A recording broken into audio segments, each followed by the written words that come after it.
Hey, welcome to the second course video for the song Drifting by NF from his mixtape Clouds. I'm musically malnourished and you're on my journey to go deep and wide in discovering new music and artists. In these videos, we do a deep dive into the lyrics and meaning behind the music. So let's get in, see what drifting is all about.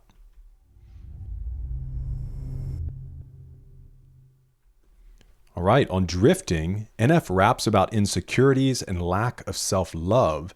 He expresses feeling lost and helpless with no purpose. Expanding on the song Hate Myself, oh gosh, that one hit me hard, from his 2019 album The Search. Unlike the aforementioned, Drifting ends on a more hopeful note, praise the Lord, with Nate asking God to make him see his own worth so that he can climb out of the rut he is currently stuck in. This is what NF had to say. Drifting was made a while back. I thought that song was kind of unique and cool, just how the track was.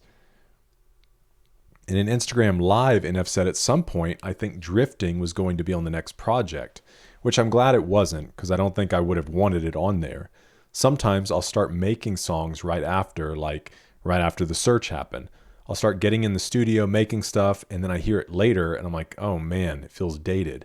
And that could end up being one of those songs. Okay, let's get up into the lyrics.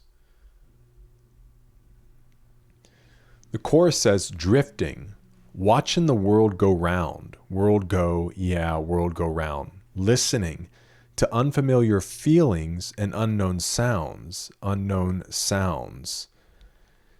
Slipping through my fingertips, lingering. Shoulda, woulda, coulda, where'd I put the pen? Make a list of all my failed attempts, running out of space again.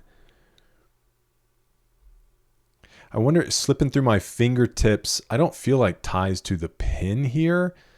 Maybe he's talking about life. Like just feeling like these shoulda, woulda, couldas are lingering and like he himself, his life, his mental health, whatever, slipping through his fingertips. And he's running out of space to list these failed attempts to probably succeed, get over certain things. Highlight all the things I wish I never said. If feeling makes you stronger, I'm the weakest. That would mean that I would have to separate from my beliefs. It's not a secret. I'm a puzzle, got a lot of missing pieces. Underneath this strong persona, I put on a kid that's screaming, aren't these waters so deceiving? They look different, don't they? Well, at least that's how they seem to me. Because we just drift and drift and drift until we see something that we define as peaceful. Grab the needle, shoot reminders in my veins that people leave you while I'm drifting. Wow, I feel like he's saying something without fully saying something there. I don't think that he's necessarily saying like finding true peace. I think he's saying there's this drifting, and when you're drifting, it's like you feel somewhat out of control. You're at the mercy of the waves, the mercy of the current. It's kind of like you may not have a specific direction or destination. Therefore, it's kind of like a lack of purpose because you're just drifting. Or maybe it's like, even if you kind of have that goal or that purpose, you don't necessarily feel like you have the means to get there. And then you find something you define as peaceful. And then right out of that, he goes, grab the needle, which I think could probably be extrapolated into substance abuse, could be even into relationships. It can be into your work, into materialism, just buying things. Obviously, you can list all the different things that we might pursue as people, thinking, oh, that'll give me peace, but it's not actually the answer. And so I feel like that's really what he's trying to convey in this line. And then obviously even talking about people leave you, maybe those that you think should be there for you end up going away. Watching the world go round, listening to unfamiliar feelings and unknown sounds. See, even in the beginning here, I was trying to figure out, so if you're drifting, feeling kind of out in the middle of nowhere, you are watching the world go around. You almost feel like a spectator to life, and you're listening, unfamiliar feelings and unknown sounds. I wonder if that's meant to be, because sometimes I feel like when he's talking about unfamiliar feelings, unknown sounds, things like that, he's talking about hopeful things to him that feel unfamiliar because he's so familiar with failure, I guess you could say, or the feeling of failure.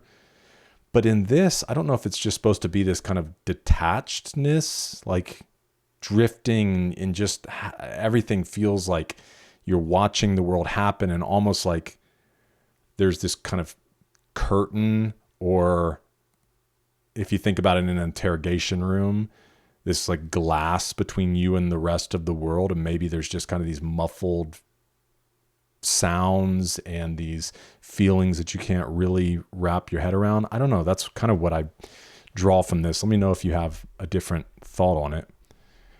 Lots of gossip. I've been watching you. How you're talking to yourself is rude. Drifting. I'm in the same boat as you. Sinking, dreaming, screaming for some truth. And my escalator's broke. I'll take the stairs, I guess. Climb until I'm out of breath, questioning my every step. My train of thought is leading me to different tracks. Positive that where I'm at is not where I should stay. And that's why. Told you, look in the mirror and say, I love you. So this is him talking about, and he's talked about this in the past, like trying to learn some things, to do some inner work, to figure out ways to combat some of the feelings that he has, the OCD, the depression, the insecurities, anxieties. And so even the idea of feeling like the escalator's broke, I think is probably this idea of thinking this is going to be easy. Like that's the point of an escalator, right? You stand on it and it takes you to the top. I feel like him saying that is kind of like, I feel like I would just like to coast to the top of where I'm trying to go, but my escalator's broke, so I guess I'll take the stairs, meaning he's going to have to put in the work, and he's climbing and he's working and he feels out of breath. He's questioning every step. Like, is this right? Is this working? Am I making the right decision? And his train of thought is leading him to different tracks, taking him down a different road. Positive that where I'm at is not where I should stay. And so him feeling like, again, wanting to climb, wanting to take the steps, being like, the way I'm feeling, the way I'm thinking, I don't think this is where I should be. And he's telling you, I guess probably even some of the same ways he would tell himself, look in the mirror and say, I love you. Convince yourself that no one in the world would ever want to, right? So at the same time, you're say you love you, but you're also convincing yourself no one would ever want to. Passing by the people that have been there to support you from the get-go, disrespectful, drive you mental, might get stressful when I'm drifting. I see you in the distance, asking me why I'm so distant. I'm convicted. I'm convinced that I predict that all my wishes on my wish list won't be heard because I'm committed to the lie that feeling safe is unrealistic when I'm drifting. It's almost similar to Lost in that he's recognizing when I feel this way, I know like when I feel lost, when I feel like I'm drifting, I know this isn't the way I should be thinking. And I recognize the lies, but when I'm in this place, when I feel lost, when I feel like I'm drifting, it's so hard to combat these lies.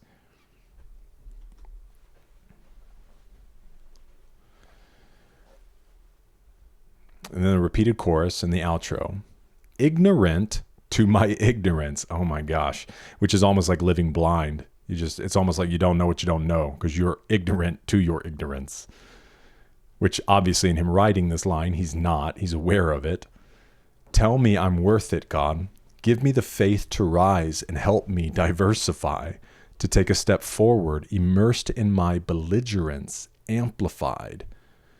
The feelings and words collide, intensified by living a life deprived. I'd rather be burned alive. then go back to thinking I'm insignificant. Every impotent moment debated can trigger it. God is my witness, definitive. Holding my head up, there isn't an innocent bone in my body, but that's what gives me the energy lacked to renovate, have to innovate. Past intimidates, can't remain afraid. Goodness gracious. See, and again, here it's the same, similar as like look in the mirror and tell yourself you love you. Like, I can't go back to this place of feeling insignificant. I'm holding my head up, and he's asking for God's help, holding my head up while recognizing there's not an innocent bone in my body.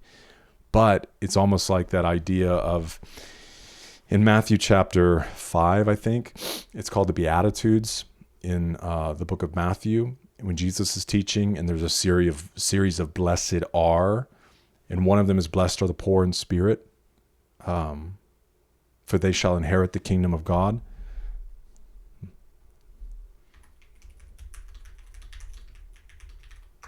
Yeah, that theirs is the kingdom of heaven. Blessed are the poor in spirit, for theirs is the kingdom of heaven. And the whole point there is this recognition, kind of like what he's saying here is like, okay, I can't achieve my own salvation. I need God's help. In dependence, in that sense, can seem weak to a person, but that's where the blessing lies. It's not in this, oh, pity me, pity me. It's in saying, God, I'm incapable without you. I need your help. I need your strength. And unless you fill this empty soul of mine, I don't have it. That's being poor in spirit. It's recognizing that without him influencing you, him filling you, you've got nothing. But once you do that, everything he has becomes yours. Every gift, every strength, all that stuff. Now we still have to work it out. There's still obviously the conflicts within us, but that's how you access the riches of heaven, riches not being material, the deeper things. But it's those that are proud that stand before God. No, I got it. I don't need you. Then it's like, all right, fine. Like, you got it. Go for it. And so I feel like him saying that there's not an innocent bone in my body, but that's what gives me the energy lacked to do the work. All right. That wraps it up. Well, let me know your thoughts down in the comments. We're continuing through this great album, mixtape, in-between project called Clouds. Thanks for being with me for this one. I hope to see you in the next one, because we're eating good.